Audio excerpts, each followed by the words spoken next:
एक माँ पूरी रात फांसी के फंदे से लटकते रही और उसकी दो बच्चियां उसके हाथ पकड़कर रोते रही कि उनकी माँ जाग जाए, उनका कहना सुन ले और उनको कुछ खाने को दे।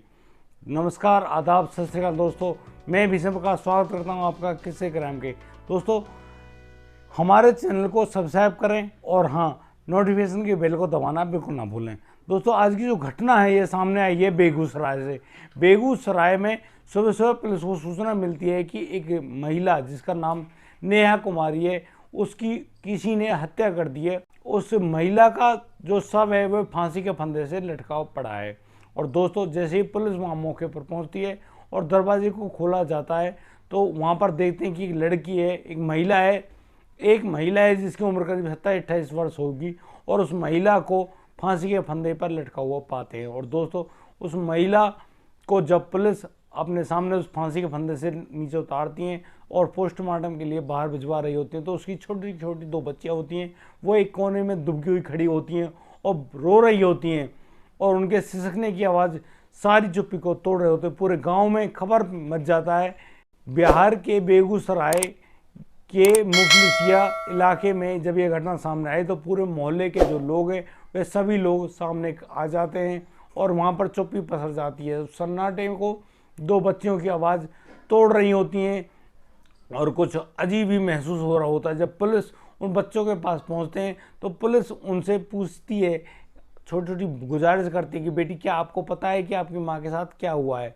तो वह जो बच्चियाँ हैं वह कहती हैं रोते हुए, क्योंकि इन बच्चियों की ज़्यादा उम्र नहीं है और एक बड़ी बेटी की उम्र करीब 6 साल और छोटी बेटी की उम्र करीब 4 साल है। वे दोनों रोती हुई कहती है कि हमारी मम्मी का गला हमारे बाप ने ही घोटा, यानी कि हमारे पापा ने ही हमारी मम्मी को मारा है और हमारे पापा का नाम अमन कुमार है। और उस मम्मी को मारने के बाद जब हम लड़कियां एक तरफ रो रही थी तो हमारे बाप ने हमको चुप होने के लिए कहा और हमें डराया धमकाया और एक खटिया पर लिटा दिया। मेरे पिता ने मेरी माँ के गले में रस्सी बांधी और फिर उस रस्सी को पंखे वाले जो हुक है, यानी कि जो पंखा है, उससे टांग दिया।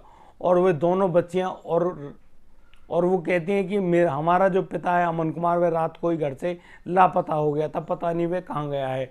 और वे दोनों बच्चियां पूरी रात अपनी माँ के हाथों को पकड़े हुए, पैरों को पकड़े हुए बार बार माँ माँ गुजारिश करते रहीं, लेकिन उनकी माँ जिंदा होती तो शायद उनकी बातें सुनती।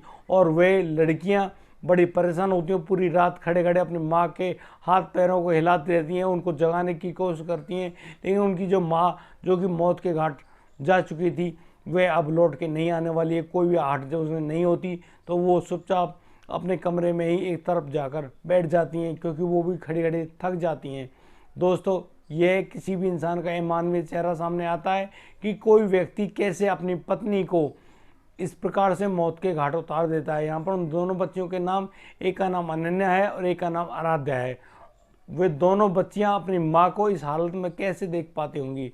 बहुत ही विचलित कर देने वाला ये मामला है और लोग को भी हैरानी होती है, सभी को परेशानी भी होती है। आखिर दो बच्चों ने पूरी रात अपनी माँ को मरे हुए या मरते हुए कैसे देखा होगा? क्या उस अमन कुमार का दिल नहीं पसीजा होगा?